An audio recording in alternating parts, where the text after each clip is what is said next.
Hi everybody, this is Rose of Sharon, and I'm back again with another book review. I just recently read Vicki Peterson's The Neon Graveyard, and of course this is the final sign of the Zodiac. It includes a Sisyphus, bleh. Let me look up see if it's Ochiphius. Let's see if I can pronounce it right. Let's see. Ophiuchus. Ophiuchus. Yeah, Ophiuchus is a large constellation straddling the celestial equator.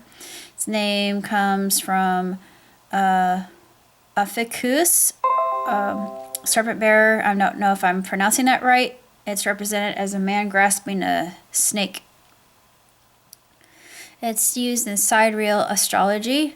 It's the 13th sign to addition to the original 12. If that were the case, then I would be a Libra rather than a Scorpio, which actually kind of makes a lot of sense just due to the fact that I appreciate justice and equality, and I'm a very egalitarian person. I'm definitely more airy, but I do have a lot of qualities that lend me to a water sign versus being an air sign, but still. Anyways, there's another sign within the zodiac itself. Ophiuchus, I guess I'm going to say Ophiuchus for not being able to pronounce it correctly. Ophiuchus. Okay, Ophiuchus. Yeah, Ophiuchus. I'm looking at the actual phonetic pronunciation. I will get this right. Ophiuchus. He is he's probably the most powerful sign of all the zodiacs, and the whole series is put to a most unbelievable, incredible end. She is both of light and of shadow, and she's just another mortal at this point if you've come to the final book in the series. And she's held captive by a very conniving demonic goddess.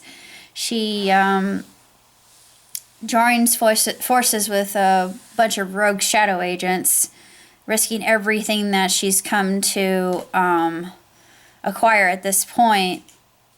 And she has nothing left to lose except for her child. And this is the second time that she's been pregnant. So as a mama bear, she wants to do her best to take care of her cub. So anybody reading the book as a woman, I think, would completely understand that, even if you haven't had kids. And I feel that way about children altogether, just because I think it's ingrained within our DNA as women.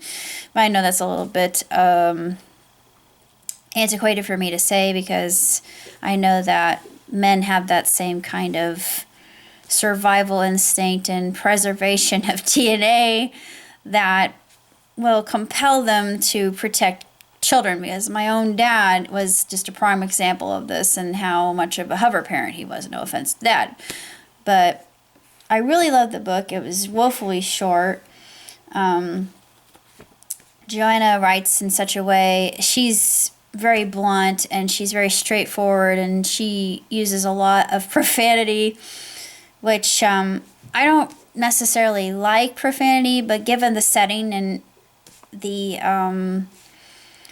background in which this takes place, yeah, I get it. It's more of a mature dark fantasy series that is more geared toward adults, I do believe. And she writes in such a way that you can see the strip come to life, but there's also this sense of foreboding and the supernatural all mixed in, which make it that much more intriguing and engrossing. I really like her as a writer. I think she's absolutely tremendous. But I can't really say that much else about her, because this is the first time I've actually encountered her, and I finished the series, and it's just almost like I got to know a friend, and now I'm letting that friend go her separate way, and I may never see her again. I thought, oh no, why? But I'll survive. But that's all I got to say about